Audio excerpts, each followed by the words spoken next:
তোমার জন্য সিন্দুর নীল গল্পের দ্বিতীয় অংশ। লেখিকা সারিকা হোসাইন।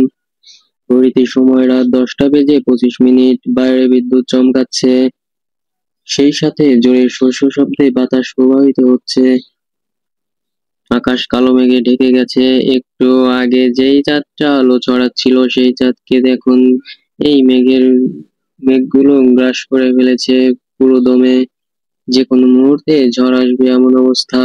আজ দ্বিতীয়বারের মতো স্বর্গ নাফিজ মাহমুদের স্টাডি রুমে উপস্থিত হয়েছে। সাথে রয়েছে তনুজা মাহমুদ।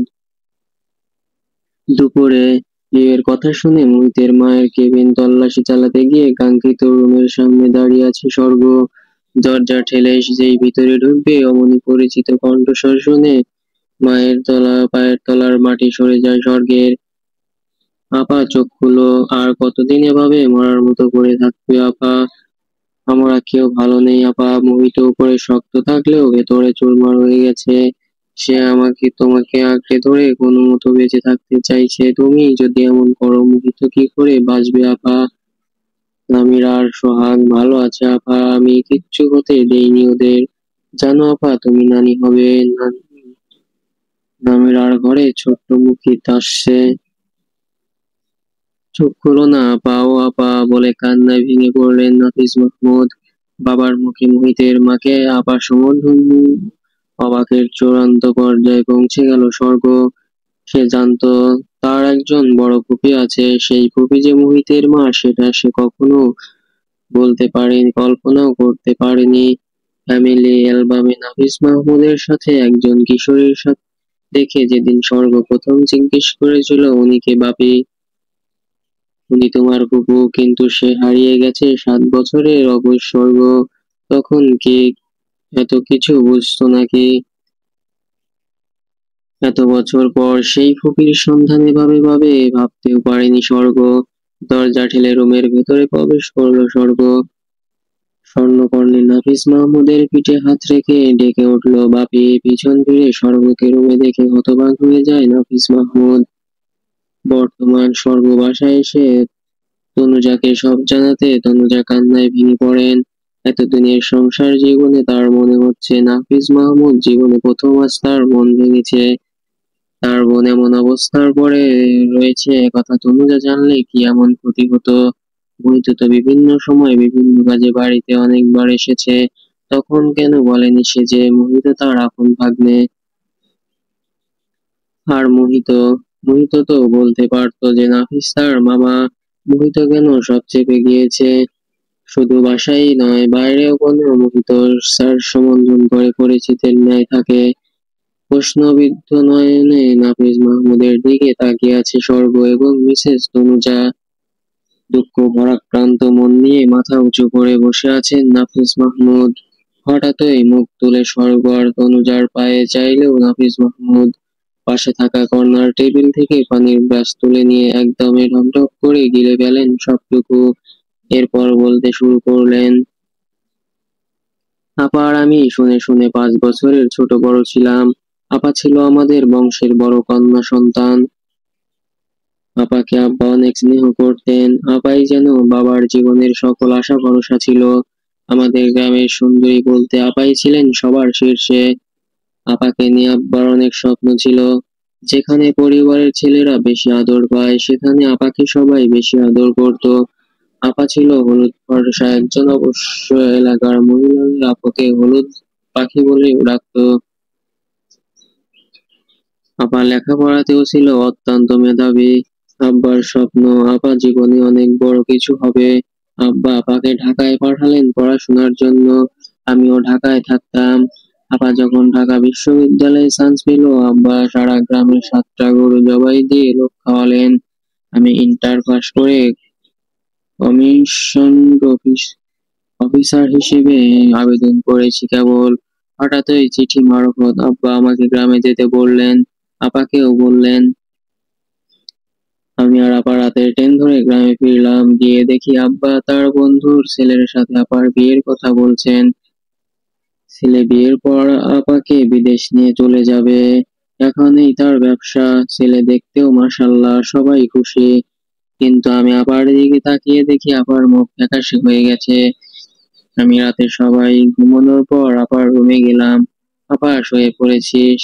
আপার সারা শব্দ না পেয়ে রুমে ঢুকে গেছি। বালিশের মুখ গুজে আপা কাঁদছে।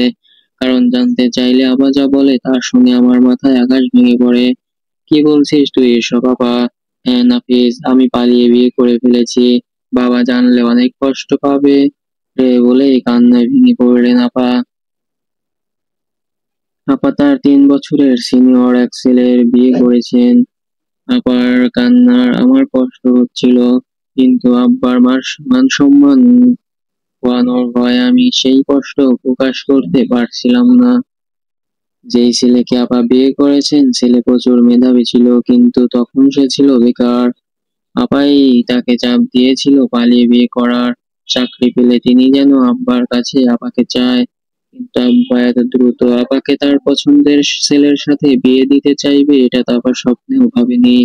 আপা ভেবেছিল আমার কোনো আবদার আব্বা আজ পর্যন্ত ফেলেনি। আপা যাকে ভালোবাসে তার কথা যে কোনো ভাবে আব্বাকে বলে আপা রাজি করতে পারবে। কিন্তু আপার সমস্ত ধারণাকে ভুল প্রমাণিত করে আব্বা রুমে প্রবেশ করে আমার উদ্দেশ্যে বলে উঠলেন, তোমার ব্যক্তিগত ব্যাগপত্র গুছিয়ে এ বাড়ি থেকে বেরিয়ে যাও তারিন। আব্বার আকস্মিক আগমনে আমি আপা দুজনেই চমকে উঠে দিশাহীন হয়ে যাই। আপা আব্বার পায়ে ধরে অনেক ক্ষমা চেয়ে আকুতি মিনতি করে কাঁদলেন, কিন্তু আব্বা কঠিন ইস্পাতের মতো মন গড়লেন না। আব্বা মাধুর্যহীন কণ্ঠে আরো বলেন, আমি আজ থেকে জানবো আমার মেয়ে মিত্র। আমি কোনোদিন এ বাড়ির সীমানায় ঘেঁষতে পারবো না। তুমি আমার সকল স্থাবর অস্থাবর সম্পত্তি থেকেও তুমি বঞ্চিত। আব্বাকে এমন কঠিন অবস্থায় আমরা সেই দিনই প্রথম দেখেছিলাম। আব্বা গত হয়েছিলেন আপা যখন ক্লাস 9-এ পড়ে তখন। ক্যান্সার নামক ব্যাধি আমার সবকিছু গ্রাস করে ফেলেছিলেন। আপার পাশে দাঁড়ানোর মতো কেউ ছিল না সেদিন। আপাকে বের হতে যেতে বলে আব্বা ঘরে খিল দিলেন। আমি ভোর রাত্রের দিকে আপাকে নিয়ে ঢাকায় রওনা দিলাম। আপাকে হলে পৌঁছে দিয়ে আবার বাড়ি ফিরলাম। আব্বার হাতে পায়ে ধরে হলেও যেন আব্বাকে নরম করতে পারি।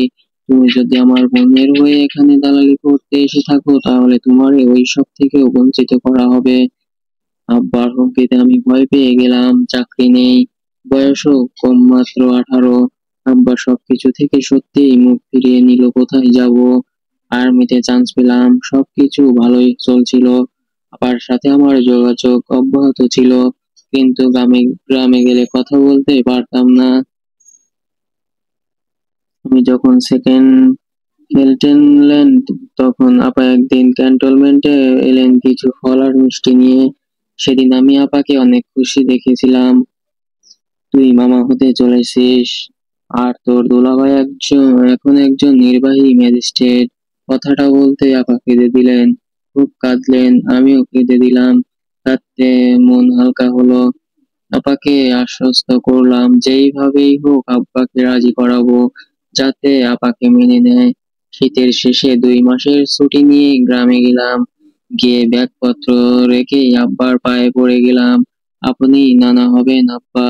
আপাকে এই নিষ্পাপ বাচ্চার অছিলায় মাফ করে দেন। সেদিনও আব্বা আমাকে ভুল প্রমাণ করে উঠে গেলেন। খোঁজ নিয়ে জেনেছিলাম আব্বুর বন্ধু আমাকে কেন্দ্র করে আব্বাকে অনেক অপমান আর নোংরা কথা শুনিয়েছিলেন। আমার নরম আব্বা এক নিমিষেই পাথরে পরিণত হলো। আপার কোল আলো করে নামিরা এলো। নামিরা দেখতে ঠিক হুবহু আপার কার্বন কপি। আমি মনে আপার আশার আলো জ্বালালাম, এবার হয়তো আব্বা মানবে।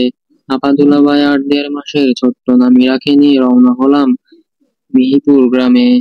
এবার আমি 100 ভাগ নিশ্চিত আব্বা নামিরাকে দেখে ফিরাতে পারবে না। হাসি মুখে গাড়ি থেকে নেমে ভ্যানে করে বাড়ির উদ্দেশ্যে রওনা হলাম। বাড়ির কাছে আসতেই দেখি মানুষের জটলা। মনটা কুটা ডেকে উঠলো, অজানা ভয়ে কলিজার মোচড় দিল। ছোট নামিরা হঠাৎই কেঁদে উঠলো। কেন? কোনোভাবেই আবার সেই কান্না থামাতে পারছি না। জটলা ভেদ করে গিয়ে দেখি আব্বা ইহজগতের মায়া ত্যাগ করেছে। মোবাইলের বহু ব্যবহার না থাকায় কেউ আমাদের সাথে যোগাযোগ করতে পারেনি। আব্বা গত হবার খবরও দিতে পারেনি। বাড়িতে আব্বা দেখাশোনাকারী আলেম জানায়, সকালে আব্বাকে নামাজের জন্য ডাকতে আসলে আব্বা সারা শব্দ না পেয়ে বাড়ির আরো মানুষের সহযোগিতায় আলিম দরজা ভেঙে আব্বুকে মৃত অবস্থায় উদ্ধার করে। সেদিন আমার কান্না দেখে কে? গ্রামের মানুষ আপাকে যা নয় তাই বলে অপমান করলেন, এমনকি আব্বার মৃত্যুর দায়ও আপার উপর চাপিয়ে দিলেন। সেদিন আপার নিজেকে ক্ষমা করতে পারলেন না। আব্বার দাফন কাজ শেষ হতেই সেই যে আপা ঢাকা ফিরলেন, আর কোনোদিন কোনো আত্মীয়র সাথে যোগাযোগ কিংবা গ্রামে পর্যন্ত বেড়াতে এলেন না। তনুজাকে যখন বিয়ে করি খুব আশা নিয়ে আপাকে আনতে গেলাম। আপা খুশি হলেন আমার বিয়ের কথা শুনে, কিন্তু কোনোভাবেই এলেন না। আপা ততদিনে নিজেকে অপয়া খুনি হিসেবে বরণ করে নিয়েছিলেন। আপার কিছু গহনা আমাকে দিয়ে বললেন, এগুলো তোর বউয়ের জন্য আমার পক্ষ থেকে উপহার। মুই তো তখন আমার পেটে। সেদিন মন খারাপ করে চলে এলাম মোহিত মুখে দুনিয়া এলো, আর আপা নিজেকে আস্তে আস্তে আড়ালে নিয়ে গেল। আপার আমার সাথে বেশি যোগাযোগ করতেন না, মাঝে মাঝে সুখ স্বর্গের খবরও নিতেন, কিন্তু দুলাভাইয়ের সাথে আমার সকল যোগাযোগ অব্যাহত ছিল। লোকটি খুবই সৎ আর ভালো মানুষ ছিলেন। একদিন আপা খুব খুশি আর উচ্ছ্বসিত হয়ে ফোন করলেন যে মোহিত মিলিটারি একাডেমিতে চান্স পেয়েছে। সেদিন আপার খুশি দেখে কে? তখন টুকটাক কথা বলা শুরু করলো আবার। ছেলে মেয়েদের সাফল্য হয়তো আপা পূর্বের কষ্টগুলো একটু ভুলেই বসেছিলেন, কিন্তু তনুজার সাথে কথা বলতে গেলে আপা এটা সেটা বলে ফোনকে রেখে দিতেন।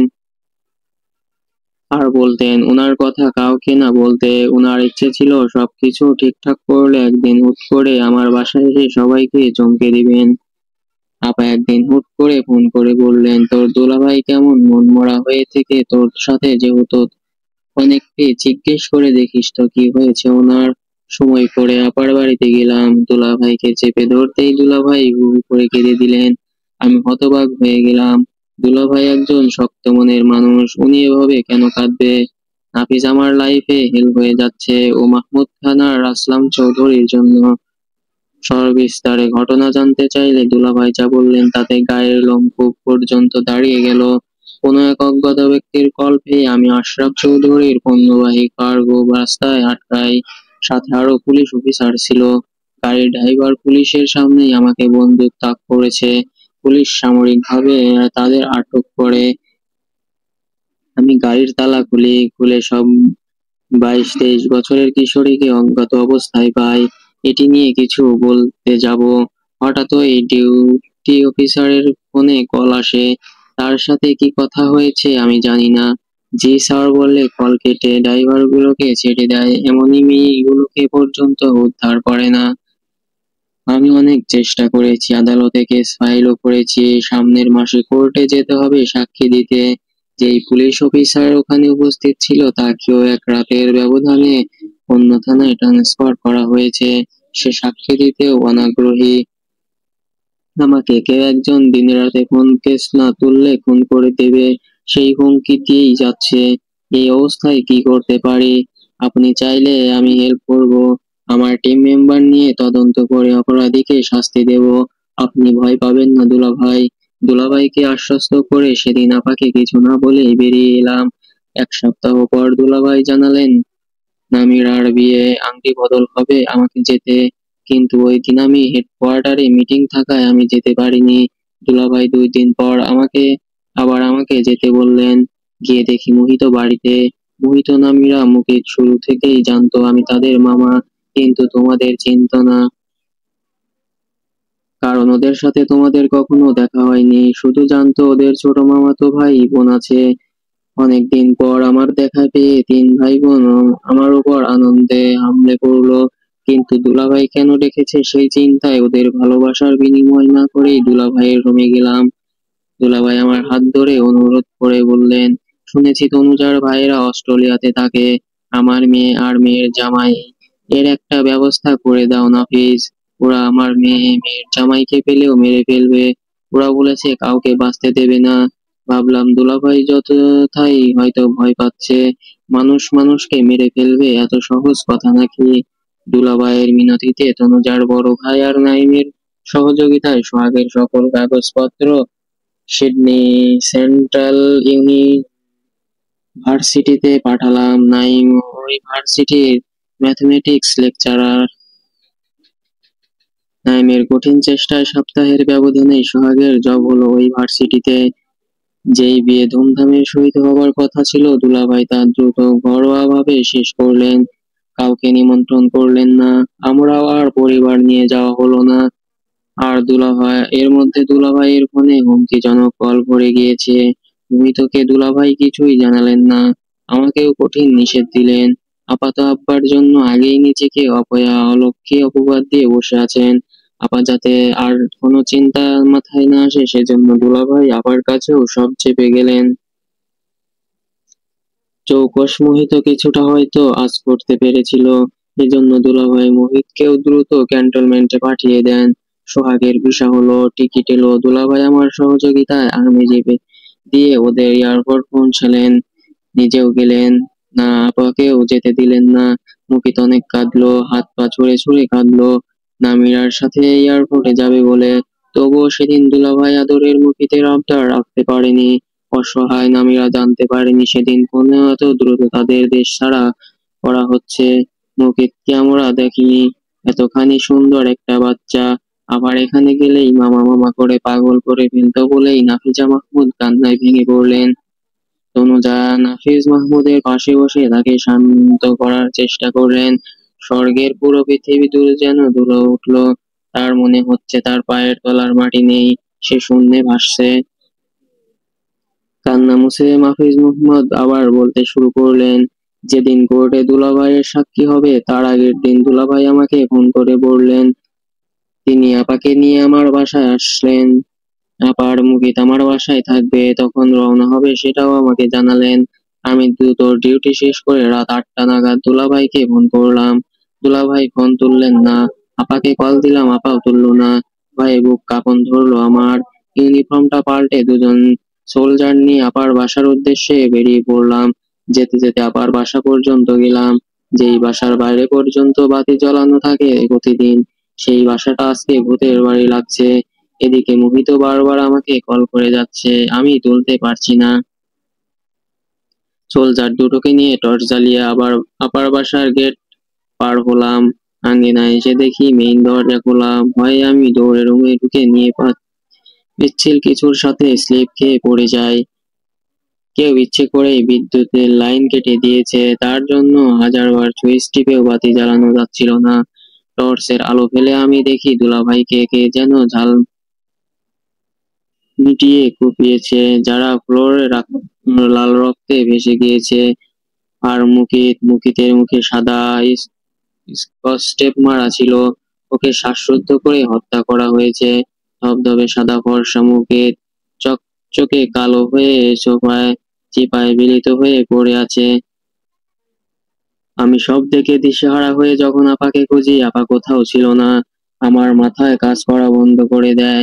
আমি পুলিশে কল করি, 1.5 ঘন্টা পর পুলিশ আসে না। ততক্ষণে মুহিত আর্মি জিপ নিয়ে কুমিল্লা থেকে ঢাকা আসে। এসেই দৌড়ে রুমে আসে আর মুকিত মুকিত বলে চিল্লিয়ে ওঠে। আমাকে দেখে কান্নায় ভেঙে পড়ে মোহিত। 2 ঘন্টা পর পুলিশ এসে বাসার কারেন্টের লাইন ঠিক করে। আপাকে আমরা বাথরুমে বা বাথটাবের ভেতরে পাই। ঠান্ডা পানিতে হাত পা বেঁধে মুখে টেপ লাগিয়ে ডুবিয়ে রাখা হয়েছিল আপাকে। আপার শরীর ততক্ষণে ফ্যাকাশে বর্ণ ধারণ করেছে। আপাকে দ্রুত হাসপাতালে নিয়ে যাওয়া হয়। মুকিত আর দুলাভাইয়ের লাশ পুলিশ নিয়ে যায় পোস্টমর্টম করতে। মুহিতের কাছে জানতে পারি মুহিত আর মুকিত ভিডিও কলে কথা বলছিল। দুলাভাই আর মুকিত বসে আপার জন্য অপেক্ষা করছিল। আপা জীবনে প্রথম আমার বাসায় আসবে বলে মনের মতো করে রেডি হচ্ছিলেন। হঠাৎই কারেন্ট চলে যাওয়ায় লাইন কেটে যায়। মুকিত আবার অডিও কলে সেটা মুকিত কেবলই রিসিভ করেছে। হ্যালো বলার আগেই কয়েকজন কালো কাপড় পরিহিত এবং চোখ মুখ ঢাকা আগন্তুক বাসায় প্রবেশ করে। বাসার কেউ তাদের চেহারা দেখতে পারেননি। দুলাভাই চকিতেই প্রশ্ন করে, কে এখানে? ভরাট কণ্ঠে কেউ বিদঘুটে হাসতে হাসতে উত্তর দিল, পুরনো লেনদেন পরিশোধ করতে এলাম আদনান সাহেব। কত করে বললাম, সাক্ষী দিলে প্রাণবায়ু বাঁচবে না, শুনলে না তো। এবার তাহলে চড়া দাম পোকাও বলেই এলোপাতাড়ি কোপানো শুরু করে। মুকিত পাপা বলে চিল্লিয়ে কাঁদতে থাকে। মোহিত পুরোটাই ফোনে শুনছে।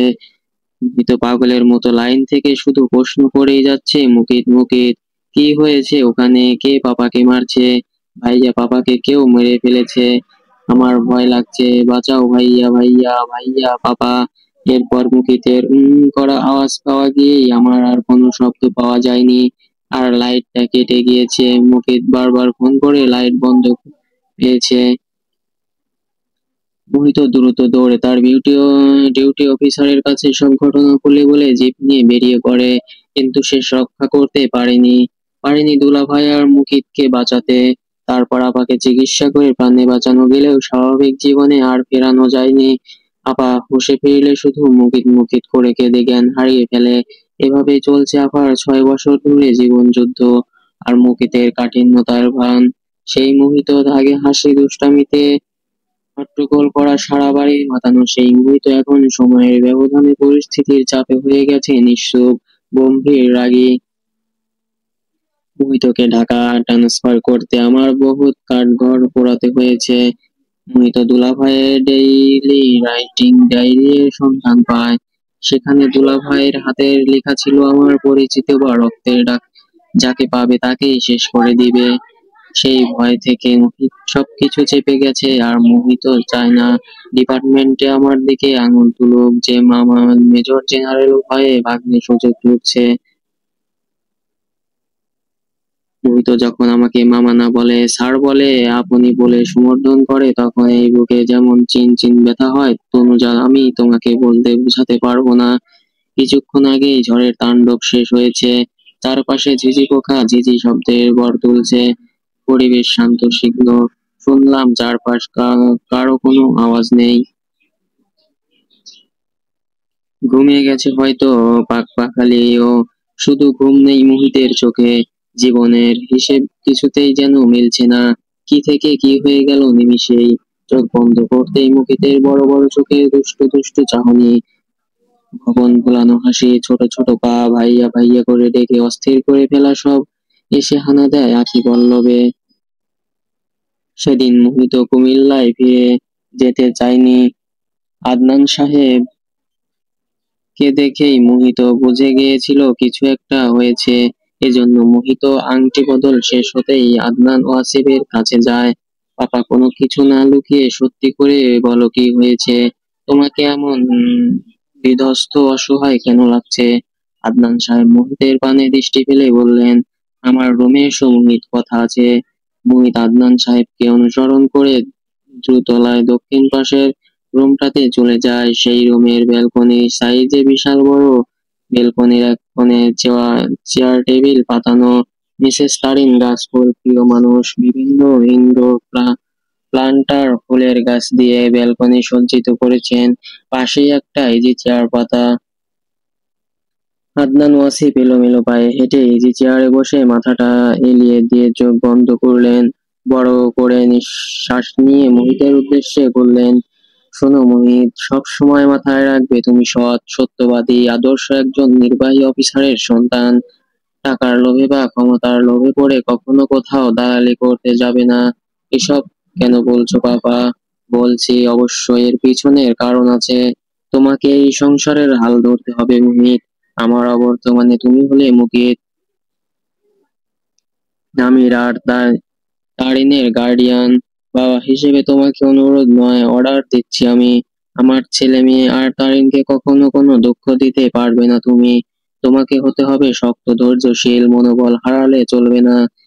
কি বলেছি তুমি কি বুঝতে পেরেছো? আদনান সাহেব চোখ তুলে হেলান দেয়, উঠে বসলেন। মুহিতের পানে দৃষ্টি দিকে আবার বলতে লাগলেন, আমার সমস্ত দায়িত্ব আমি তোমার উপর অর্পণ করলাম, কখনো দায়িত্বের অমর্যাদা করব না। নামিরার বিয়ে শেষ হতেই কুমিল্লায় ফিরে যাবে তুমি। ওখানে যাই হয়ে যাক না কেন এই বাসায় আসবে না। নামিরার সোহাগের জন্য তোমার নাফিস মামা সকল ব্যবস্থা করে রেখেছেন। আমি চাইলে তুমি শুধু আমার না হওয়া দায়িত্বগুলো পালন করতে সাধ্য বাধ্য অফিসারের মতো আমাকে কোনো প্রশ্ন করবে না। মুহিত আদনান সাহেবের এমন কাঠিন্যতা দেখে অবাকের চরম পর্যায়ে পৌঁছে গিয়েছিল সেদিন। যেই বাবা কখনো চোখ গরম করে পর্যন্ত তাকায়নি, সেই বাবা এত কঠিন স্বরে কথা বলছে। আদনান সাহেব আবারও বলতে শুরু করলেন, তোমার মা নরম মনের মানুষ, এমনিতেই তার মন দুঃখ কষ্টে ভরপুর, কোনো আঘাত সহ্য করতে পারে না, কখনো তাকে আঘাত দেবে না। আমি থাকি বা না থাকি তাকে ছোট্ট বাচ্চার মতো সামনে রাখবে। পরশু নামিরার বিয়ে শেষ হওয়ার মাত্রই ব্যাগগুলো গুছিয়ে চলে যাবে। অনেক রাত হয়েছে, শুয়ে পড়ো বলেই চেয়ার থেকে উঠে শয়নকক্ষে চলে গেলেন আদনান সাহেব। মোহিত দুইয়ে দুইয়ে চার মেলাতে পারছে না। একজন ম্যাজিস্ট্রেটকে ধাক্কা দিতে পারে এমন মানুষের সংখ্যা খুবই কম। কোনো ঝামেলা হয়েছে এটা নিশ্চিত, কিন্তু ঝামেলাটা কি এমন যে কেউ কারো জান নিয়ে নিবে? সেদিন রাতে মোহিতের ঘুম হলো না, খুব ভোরে বিছানা ছাড়লো মোহিত। নামিরার বিয়ের তেমন কোনো আয়োজনও নেই। মোহিত সারাদিন ভেবে চিন্তে কোনো সুরাহাও করতে পারলো না তার বাবা এসব বলার পেছনের ঘটনার। নামিরার বিয়ে শেষ হতেই মুহিত চলে গেল, ব্যাগপত্র গোছালো। তারিন মুহিত নামিরা জোর জবরদস্তি করে মুহিতের মুখ থেকে কিছু বের করতে পারলো না। তারিন নামিরা কান্না করে দিল এক প্রকার। তারিন বলে উঠল, তুই না বললি 15 দিনের ছুটিতে এসেছিস, তাহলে এখনই কেন চলে যাচ্ছিস? আরো তো 12 দিন বাকি। নামিরা নাক টেনে টেনে বলল, সোহাগকে মানতে পারছিস না দুলাভাই হিসেবে? মুহিতের ব্যাগই ছাড়ছে না। মুহিত যদি ছুটে থাকতো ফিরে যায়, তাহলে মুহিতের লাশের উপর দিয়ে যেতে হবে। একদিনে আবার আদেশ, অন্যদিকে পরিবারের আকুতি, সব মিলিয়ে মোহিত মহা ফ্যাসাদে পড়লো যেন। অবশেষে কাজের বাহানা, মিশনের বাহানা দিয়ে ভারাক্রান্ত মন নিয়ে কুমিল্লায় ফিরে আসে মোহিত। সেদিন বাবা ভাইকে হারালো, সেদিন মোহিত একদম কাঁদেনি। কেন জানি কান্না আসেনি। দুর্বল মনের মোহিত এক রাত্রের ব্যবধানে পাষাণে পরিণত হলো। প্রাণপ্রিয় ভাইয়ের শোক সহিত হৃদয় পাথরে স্তূপ বসালো। হায় রে অভাগী মা, জীবন তোকে কোনো শান্তিই দিল না। এতদিন বাবা হারানোর শোক মিথ্যা অপবাদ দিয়ে কাটিয়েছিস, আর এখন সাথে যুক্ত হলো ভালোবাসার স্বামী আর প্রাণপ্রিয় পুত্র হারানোর শোক। মুকিতের পোস্টমর্টেম রিপোর্ট নিমিষেই বদলে গেল। পুলিশ মিথ্যে সাক্ষী দিল। রাতের আধারে কে বা কারা মুহিতের বাড়িতে আগুন ধরিয়ে দিল। সংবাদপত্রে নিউজ হলো, সৎ ম্যাজিস্ট্রেট আদনান ওয়াসিফ পরিবার সমেত আগুনে পুড়ে মারা গিয়েছেন। মোহিত তখনও মিডিয়ার সামনে এসে হু-হা করল না। মোহিত এতক্ষণে বুঝে গিয়েছিল প্রতিপক্ষ প্রশাসনের বাম হাত। এদেরকে ধরতে হলে অঙ্গগোপন করাই চায়। এখনই সামনে আসলে তাকে শেষ করে দিতে কার্পণ্য করবে না, কিন্তু মোহিত তা কখনো হতেই দিবে না। তার সুখের পরিবারকে যেন যারা এক নিমেষেই ছারখার করেছে, একদিন অবশ্য মোহিত তার চূড়ান্ত হিসেব কষবে। ওপাশের কেউ জানলই না, নির্বাহী অফিসার এখন একজন বারুদ রেখে গিয়েছে, যার সময় সুযোগ বুঝে আপন শক্তিতে জ্বলে উঠবে এবং তাদেরও জ্বালাবে। রাতের আধারে পুড়ে যাওয়া নিজের ভবনে এসেছিল মোহিত। আদনান ও আসিফের নিজস্ব লকার ছিল, সেটার লক মোহিত জানতো। টর্চ জেলে কাঙ্ক্ষিত লকারের নিকট এসে কোড প্রেস করতেই লকার খুলে গেল। বেরিয়ে এলো বাদামি মলাটের ডায়েরি, একটা পেন ড্রাইভ, কিছু কিছু চিত্র। সোনার হরিণ পাওয়ার মতো চকচক করে উঠলো মোহিতের চোখ। একজন সেকেন্ড লেফটেন্যান্টের দৌড়, আর কতই বা! এখন ওই প্রতিপক্ষকে জব্দ করা মোক্ষম সময় নয়, সুযোগ বুঝে চাল ফেলতে হবে। অধ্যবসায়ের কঠিন পরিশ্রমে নিজের তীক্ষ্ণ বুদ্ধির জোরে খুব দ্রুত লেফটেন্যান্ট থেকে ক্যাপ্টেন, ক্যাপ্টেন থেকে মেজরে পরিণত হলো মোহিত। নিজের মামার পাওয়ার কাজে লাগিয়ে ঢাকায় এসে স্থান পোক্ত করলো। বড় বড় অফিসারদের হাত করতে যা যা দরকার তাই করে তাদের খুশি করে ব্রিগেডিয়ার জেনারেলের চোখের মধ্যমণি হওয়া পর্যন্ত হয়ে গেল মোহিত। মামার পরিচয় জানলে মানুষ তাকে আর তার মামাকে অন্য চোখে দেখবে। তখন মোহিতের কঠিন পরিশ্রম তাদের চোখ পড়বে না। মোহিতের কষ্টে অর্জিত ফল চলে যাবে মামার ক্রেডিটে। ক্রেডিটে শুধু তাই নয়, মামাও বিপদে পড়বে। ডিপার্টমেন্ট মামাকে হেনস্থা করবে। এমনটি বুদ্ধিদীপ্ত মোহিত কখনোই হতে দেবে না। শক্ত মনের অধিকারী মোহিত ভুলে গেল মেজর জেনারেল তার মামা। নাফিস মাহমুদ আর দুটো মেজরের মতো তারও স্যার। সবাই তাকে স্যার ডাকতে পারলে সেও পারবে। নামিরার সাথে খুব কম যোগাযোগ করে। নামিরার কান্নাকাটিতে বুকের বাপাশে শুকনো ব্যথা অনুভূত হয়, যা মোহিত হতে দিতে চায় না। সোহাগের সাথে প্রতিনিয়ত যোগাযোগ আছে তার। সোহাগ ভালো রাখবে তার বোনকে, বা এখনো রাখছে। সেই নিশ্চয়তায় শান্তিতে শ্বাস নেয় মোহিত। মাকে আগলে রেখেছে মোহিত ছোট নবজাতকের ন্যায়, যে মা ওঠে না, খায় না, কথা বলে না, যার শুধু শ্বাসটাই চলে। সকল ভাবনা ভাবতে ভাবতে দুফোঁটা জল গড়িয়ে পড়লো মোহিতের চোখের কার্নিশ বেয়ে। বাবাকে দেওয়া কথা মোহিত রাখতে পারছে না। দিনে দিনে মনোবল হারিয়ে যাচ্ছে। মনটাকে শক্ত করা দরকার। রাত 3টা বেজে 27 মিনিট। 490 বারের মতো আজকেও বাবার লেখা বাদামি মলাটে ডায়েরিটা মোহিত খুলে বসলেন। মনোবল শক্ত করে ম্যাজিকের মতো কাজ করে তার বাবার লেখাগুলো। যতবার মোহিত মনোবল হারাতে বসেছে, ততবারই তোর বাবার এই ডায়েরি তাকে সাহস জুগিয়েছে। মোহিত প্রথম পৃষ্ঠা বের করলো। তাতে টানা টানা অক্ষরে হাতের লেখা, আমার 26 বছরের চাকরি জীবনে আমি কখনো অসৎ উপায় অবলম্বন করিনি। কখনো আমি আমার পেশার উপর কলঙ্কের কালি লাগতে দেইনি। আমার সন্তানেরা কখনো আমার জন্য মানুষের সামনে মাথা নত করবে না। তারা মাথা উঁচু করে বাঁচবে। এর কাছে আমি যেমন আদর্শ স্বামী হয়ে আছি, মৃত্যুর পরও তেমনটাই থাকতে চাই। পরের পৃষ্ঠা উল্টালো মোহিত। সাল 2018, 17ই মে। আমার আদরের পুত্র মোহিত সেকেন্ড লেফটেন্যান্ট হয়েছে। ছেলে দেশের জন্য নিজেকে নিয়োজিত করেছে। এর থেকে সুখের আর কি হতে পারে। আমি জানি মোহিত আমার সকল স্বপ্ন পূরণ করবে। আমার প্রাণপ্রিয় মোহিত, বাবার সকল দোয়া আর ভালোবাসা তোমার জন্য। জুন 3। ভেবেছিলাম নামিরাকে বিয়ে দিয়ে চিন্তামুক্ত হব, কিন্তু ভাগ্য সহায় হবে কি। আমি চৌকত্রি কিছু চোখের খারাপ পরিকল্পনার মধ্যে ঢুকে গেছি। আমার জন্য তাদের গোপন তথ্য সবার উপক্রম হয়েছে। আমাকে হুমকি দেওয়া হয়েছে, আমাকে সহ আমার স্ত্রী সন্তানকে তারা পৃথিবী থেকে সরিয়ে দিবে। আমি যদি সাক্ষী না দেই, তাহলে সবাই ভালোভাবে বেঁচে থাকবে।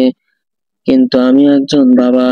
যাদেরকে এভাবে পাচার করে দেওয়া হচ্ছে তাদেরও পরিবার আছে, মা বাবা আছে। নামিরা মোহিতের জন্য আমার যেমন চিন্তায় জ্ঞান বেরিয়ে যায়, তাদেরও তেমনই হচ্ছে। আমাকে যদি আমার জান কোরবান দিয়ে হয়, তবুও কোনো বাবা মায়ের বুক খালি হতে দিব না। জুন 7। মনের সাথে যুদ্ধ করে বহু ভেবে চিন্তে দেখলাম আমি কোনোভাবেই আমার চরিত্রে দাগ লাগাতে পারবে না। আমি নিজের জীবন বিসর্জন দেব, সেই ভাবনা ভেবে ফেলেছি। কাল আমার আদরের একমাত্র মেয়ে নাজিরা মেহজাবিনের বিয়ে। আমার অনেক আনন্দিত হওয়ার কথা, কিন্তু আমার ভয় হচ্ছে আমার স্ত্রী সন্তানকে শেষ রক্ষা করতে পারবো তো। জুন 15। মোহিত আমাকে কথা দিয়েছে ওই সব সামলে নেবে। মোহিতের প্রতি আমার আস্থা শতভাগ। মোহিতকে পারতেই হবে। আমি কখনো কারো উপর অবিচার জুলুম করিনি। আল্লাহই আমার সন্তানের জন্য যথেষ্ট। তিনি অবশ্যই আমার স্ত্রী সন্তানকে রক্ষা করবেন। মোহিত, তুমি যদি কখনো এই ডায়েরি পাও, ভেবে নিও আমার পক্ষ থেকে তোমার মনোবল বৃদ্ধি মেডিসিন এটা। পাপার সকল দেওয়া গম্ভীর হৃদয়ের ভালোবাসা তোমার জন্য। তোমাকে নিয়ে আমার অনেক স্বপ্ন ছিল, হয়তো কিছুই পূরণ হবে না। যদি তুমি এই লেখাগুলো পড়েছো, পাপা হয়তো তখন তোমার থেকে অনেক দূরে। তোমার জন্য আমার না হওয়া কিছু কাজ ফেলে যাচ্ছি। যদি বড় কোনো অফিসার হও, তাহলে বদলা নিও। আর যদি ভীতু কাপুরুষ হও, তবে জেনে নেবে তোমার বাবাকে কেউ সততার জন্য খুন করেছে। নিজেকে এভাবেই গড়ে তুলবে মুহিত, যেভাবে গড়লে পাপার মৃত্যুর প্রতিশোধ নিতে পারবে। কখনো অন্যের নৌকায় পাও দিয়ে চলার চেষ্টা করবে না। কোনো সাহায্য প্রয়োজন করলে তোমার মামা নাফিসের কাছে চাইবে। নাফিস আমাকে কথা দিয়েছে তোমার দেখে রাখবে, কিন্তু অনুরোধ থাকবে কারো কাছ থেকে সাহায্য নিতে গিয়ে তাকে আবার বিপদে ফেলবে না। তোমাকে অনেক বড় হতে হবে মোহিত, বড় অফিসার হবে, দেশের জন্য, দেশের মানুষের জন্য কাজ করবে, নিজের শ্রম আর মেধা খাটিয়ে সব সময় সবকিছু অর্জন করবে।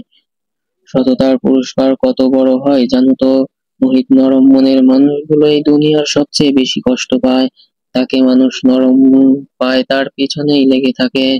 একটা কথা জানো তো, শক্তির ভক্ত নরমের জম। যখন ভেবেই বিকশিত করবে নিজেকে, যেন শক্তিটাই তোমার ঝোলাতে ওঠে, আর অন্যের জন্য নিজে জমে পরিণত হও। পাপা, অনেক কথা বলে ফেলেছি, হাতে সময় খুব কম, কিছু দায়িত্ব আছে, ওগুলো কমপ্লিট করতে হবে। আমার আদর্শে বেঁচে থেকো মোহিত। শুধু মনে আফসোস, তোমার পুরোপুরি গুছিয়ে দিতে যেতে পারলাম না, এমন অভাগা পিতা আমি। ভালো থেকো আদরের মুহিত। ডায়েরিটাকে আর কিছুই লেখা নেই, বাকি সব সাদা পাতা। ফজরের আজান হচ্ছে চারপাশে। অশ্রুসিক্ত নয়নে মুহিত ডায়েরিটা বন্ধ করে লকারে আবার করে রাখলো। হাত মুখ ধুয়ে উজু করে মুহিত নামাজে দাঁড়ালো। তনুজা সকাল সকাল সব কাজ রেডি করেছে দ্রুত। আসছে, নিজেই যাবে মুহিতের মাকে এ বাড়ি আনতে। প্রফেসর ফোন করে জানিয়েছেন মিসেস তারিনের জ্ঞান ফিরেছে। ওনাকে একা একা রাখার চাইতে বেশি মানুষের মধ্যে হাসি খুশি রাখলে ওনার জন্য ভালো হবে। স্বর্গকে নিয়ে মিসেস তনুজা বেরিয়ে গেলেন নাফিজা মাহমুদের বাংলো থেকে। স্বর্গ আর তার মা দাঁড়িয়ে আছে কাঙ্ক্ষিত কেবিনের দরজার সামনে। দরজা ঠেলে ভেতরে ঢুকে মুহিতকে দেখা গেল মায়ের সাথে টুকটাক কথা বলছে আর হাসছে। মোহিতকে হাসছে এত সুন্দর লাগে ভেবেই স্বর্গের মনে আনন্দের সৃষ্টি হলো। এই তো মোহিত আজকে মন থেকে হাসছে। অর্থাৎ তনুজাকে দেখে দাঁড়িয়ে দাঁড়িয়ে যায় মোহিত। সালাম দিয়ে প্রশ্ন করেন, ম্যাডাম আপনি এখানে? তনুজা হু হু করে আঁচলে মুখ গুজে কেঁদে ওঠেন। থামড়িয়ে গালের খাল তুলে ফেলবো ফাজিল ছেলে, আমি তোর ম্যাডাম নই, আমি তোর মামি। আমাদের এতই পর ভাবলেন আপা, আপনার দুঃখ সময়ে আমার সাথে মিলেন না, কষ্টগুলো ভাগাভাগি করে নিলে ব্যথা কম অনুভূত হয়, এটা কেন বুঝলেন না আপা? তনুজা তারিনকে হাত জড়িয়ে ধরে কেঁদে কেঁদে আরো নানান অভিযোগ জানালেন।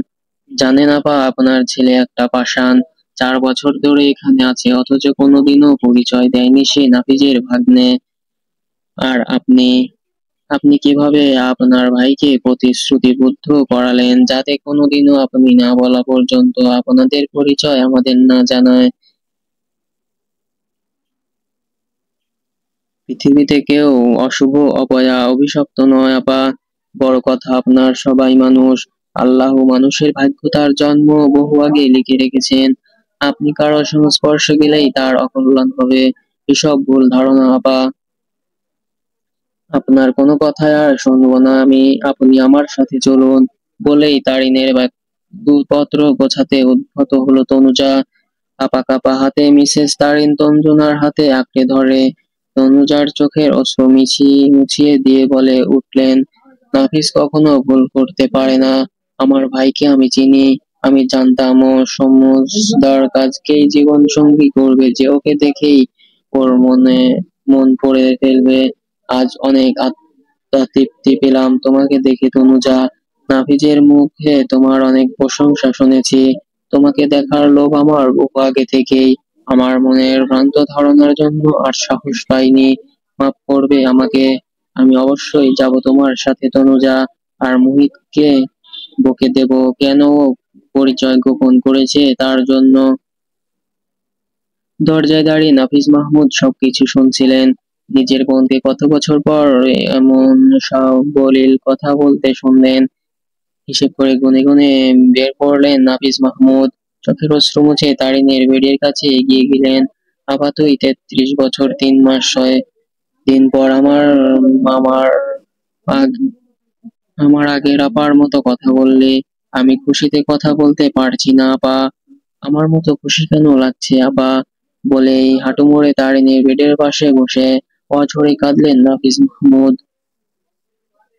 মোহিতের চোখ ঝাপসা হয়ে গেল। তার মা আবার আগের মতো কথা বলছে, মা আবার হাঁটবে, চলবে, মোহিতের কান টানবে। সুখ কি সত্যি আবার ধরা দিতে যাচ্ছে? এই আবেগঘন মুহূর্তে স্বর্গ একটু বেশি আবেগী হয়ে গেল, ভুলে গেল সে একজন আর্মি ডক্টর। ভে ভে করে সকলের সাথে তাল মিলিয়ে কেঁদে উঠল। তুমি খুব খারাপ ফুপি, খুব খারাপ। তুমি তোমার সাথে সাথে সবাইকে অনেক কষ্ট দিয়েছো। তোমাকে শাস্তি পেতে হবে ফুপি। মিসেস তারিন স্বর্গে গালে মুখে কপালে চুমু খেয়ে স্মিত হেসে ফ্যাঁসে কণ্ঠে বলে উঠল, কি শাস্তি দিবি তুমি আমাকে আম্মা? যা শাস্তি দিবে আমি মাথা পেতে নেব। সুখকেও খবর দেওয়া হয়েছিল, সেই মাত্র এসে শাস্তির কথাটাও শুনলো প্রথমে। এমনই ভরা কেবিনে পুড়ে মেজাজে বলে উঠল, তোমার ছেলের সাথে ওকে বিয়ে দিয়ে দাও ফুপি। তোমার আর তোমার ছেলের যাবজ্জীবন শাস্তি ভোগ করা হয়ে যাবে। তনুজা ছেলের দিকে চোখ গরম করে তাকালেন। নাফিস কোথাকার, সব জায়গায় একই আচরণ, কোথায় কি বলতে হবে শিখিনি। বইতার স্বর্গ লজ্জায় কথায় পালালো, কেউ খুঁজে পাবে না আর কোনোদিন। মনে মনে সেই জায়গায় খুঁজছে আর সুখের 14 গোষ্ঠীর শ্রদ্ধা করে ফেলছে। এমন সময় কেবিনে একজন নার্স স্যার প্রফেসর সানোয়ার জাহান প্রবেশ করলেন। অনেকদিন পর আপনাকে সবাইকে খুশি দেখে ভালো লাগছে নাফিস সাহেব। আপনারা সবাই চেষ্টা করলেন ওনার জীবন আগের মতো সুন্দর স্বাভাবিক হবে। কি কি করতে হবে সব আমি প্রেসক্রিপশনে লিখে দিচ্ছি। আপনাদের চেষ্টার যাতে কোনো ত্রুটি না থাকে। আর 2 মাস পর পর আমাকে ফলো আপে নিয়ে আসবেন। ওনাকে আপনারা নিয়ে যেতে পারবেন। আর মেজর মোহিত আপনার মায়ের সঙ্গে সব সময় থাকবেন। এমন একজন মানুষ লাগবে যার সাথে সে কমফোর্টেবলি সব শেয়ার করতে পারবে, হাসবে কাঁদবে সারাদিন কথা বলবে, এভরিথিং। আশা করি বুঝতে পেরেছেন আমি কার কথা বলেছি। বলে চোখ টিপলেন মেজর মোহিতের উদ্দেশ্যে এক প্রবীণ প্রফেসর। দেয়ালে টানানো বৃহৎকার ঘড়ির ঘন্টা মিনিট সেকেন্ড কাটা 12টার ঘরে পৌঁছানো মাত্র টং টং করে বিকট আওয়াজ তুলল। স্তব্ধ সব নিশীথে শব্দটা বড়ই ভয়ঙ্কর শোনাচ্ছে। জড়বস্তু হলেও প্রযুক্তির ছোঁয়ার তার মধ্যে কৃত্রিম প্রাণের সঞ্চালন হয়েছে। সৃষ্টিকর্তা মানুষকে জ্ঞান বুদ্ধি দিয়েছেন, সেই বুদ্ধি কেউ ভালো কাজে ব্যবহার করেছে, কেউ খারাপ কাজে।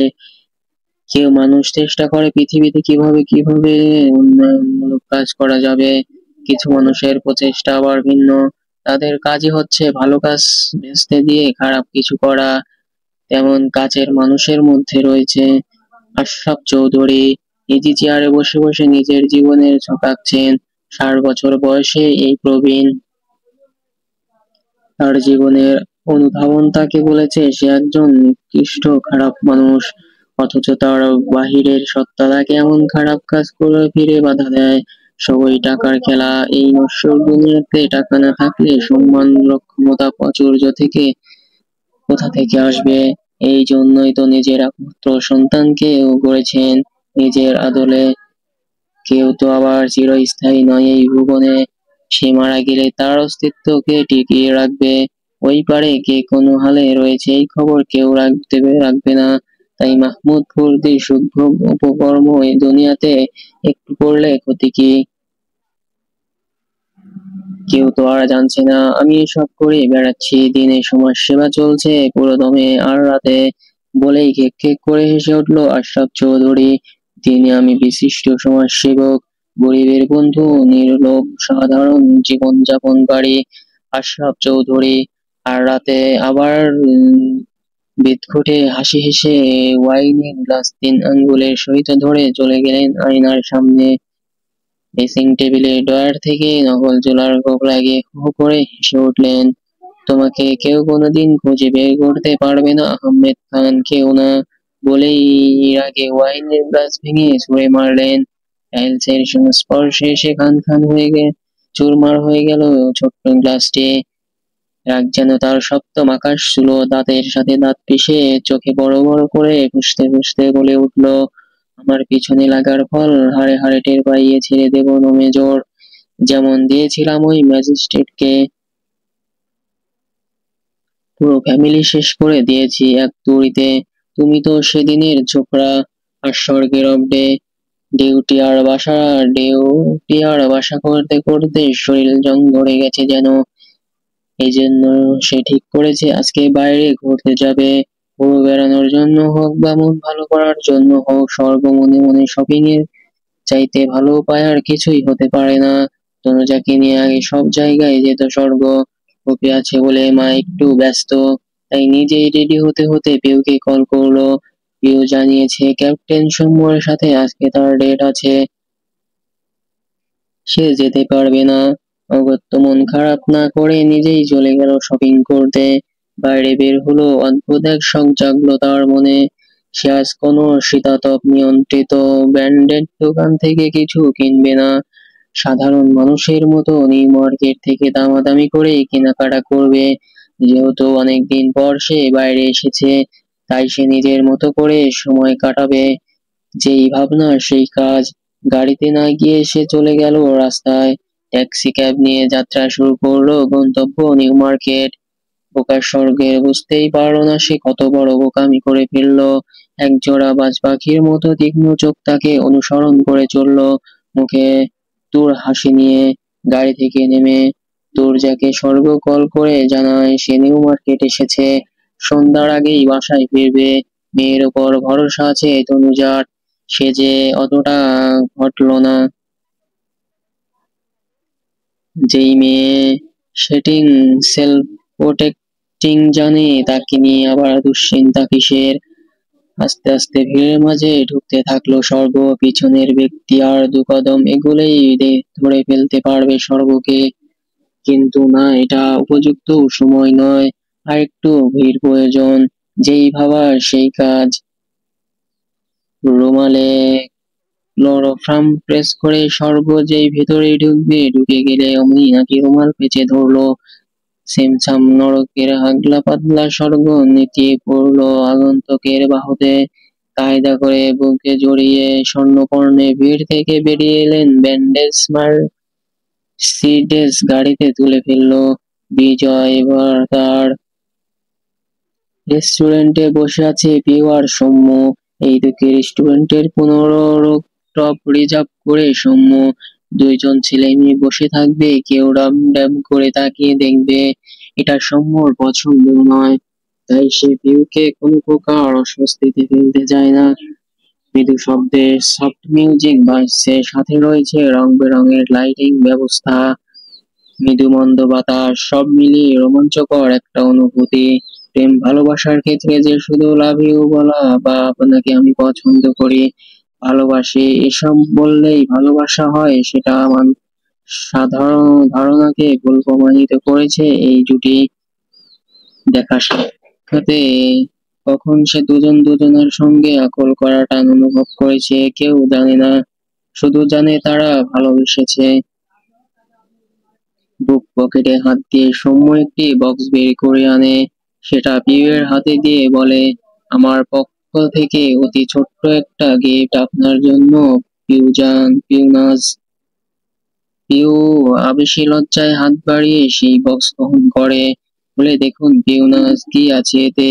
পিউ পাগল করা হাসি উপহার দিয়ে বক্স খুলে একটি ডায়মন্ডের পেন্ডেন্ট দেখতে পায়। খুশিতে ঠোঁট জোড়া প্রসারিত করে বলে ওঠে, অনেক সুন্দর, এটা পছন্দ হয়েছে খুব।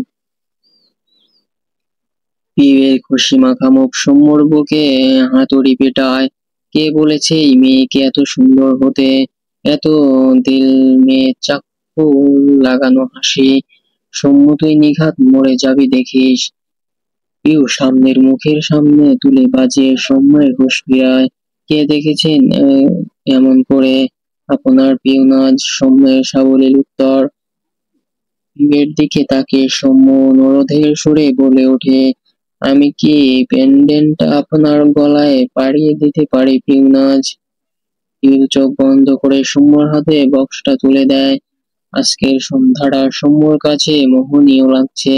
প্রেম ভালোবাসা মনে হয় এমনই, সবকিছু নতুন আর মোহনীয় লাগে।